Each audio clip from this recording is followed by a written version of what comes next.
Hey everybody, Jimmy Chin here, Canon Explorer of Light, and I'm here to talk about tips and tricks.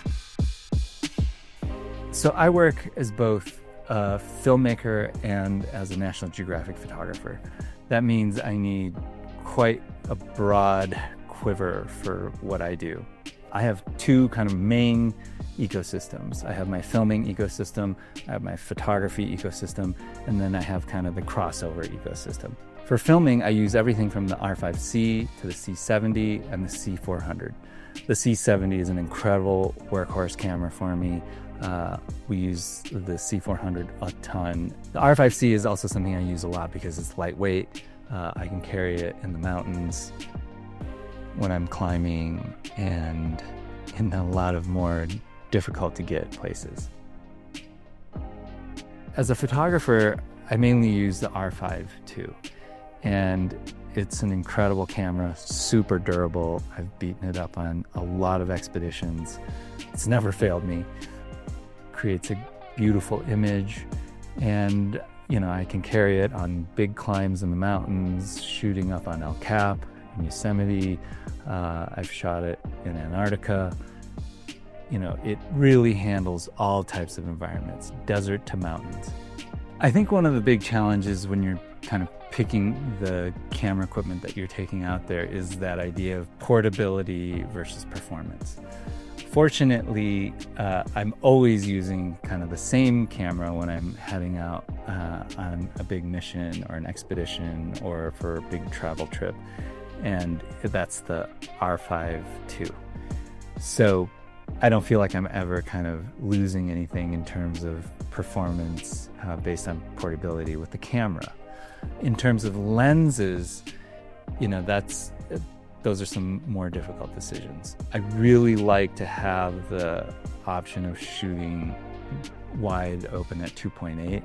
If it comes down to a really serious weight issue where weight is actually going to have impact on safety or efficiency and being able to move into a position to get a shot that you won't get if you're too heavy or carrying too much equipment, then I trim down quite a bit, all the way down to one lens. And I've talked a little bit about that before, but that ends up being the RF 24-105. There are times when I'm traveling or doing kind of more like street photography where I'll bring one RF 50 1.4. And that's fun for me. It forces you to move, it forces you to position much better. And I think sometimes the restraints that you're being held within create more creativity. And I think it's a really good practice to go out sometimes just with a single lens. And my favorite to shoot with is definitely the 50.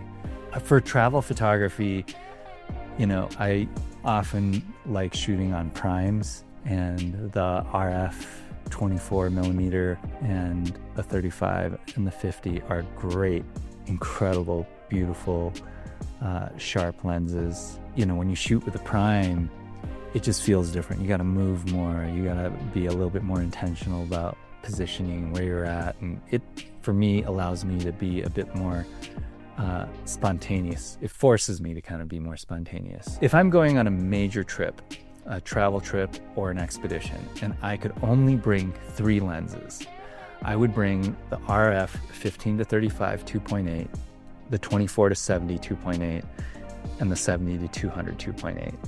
Those are my workhorses. I'm pretty much never away from home with those 3 lenses. The rest are kind of luxuries for me. With that range of 3 lenses, I'm pretty confident I can cover almost everything that I need. On major expeditions, I'll bring like my quiver of favorite lenses. And those generally make it to base camp with me. As I move further and further up the mountain, I start to kind of shave off different lenses. And after base camp, an advanced base camp and camp one, and as I'm moving up higher on the mountain and weight is becoming a critical issue, I always bring one lens, and that is the RF 24-105 f4. It is really sharp, it looks beautiful, and it's very, very lightweight. And it just gives me that range that I need when I'm up in the mountains, and you need a little bit of compression, you need a little bit of wide angle so that you can shoot inside the tent, etc. That is a pretty big workhorse lens for me. In terms of being up in the mountains and only having one camera that I'm using for photography, but that I also have to use for filming, the 24-105 is great as well.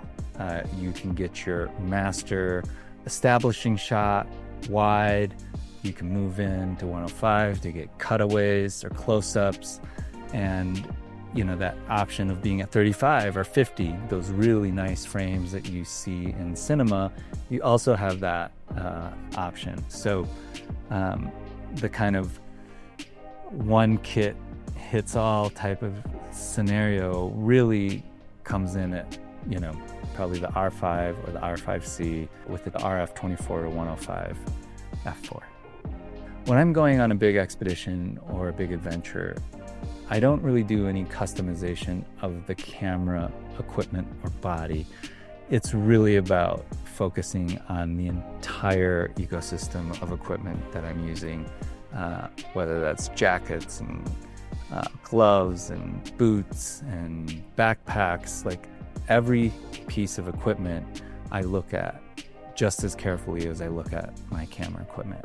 All of that weight, durability, effectiveness in bad weather are all part of what you need to think about when you're going out on these shoots.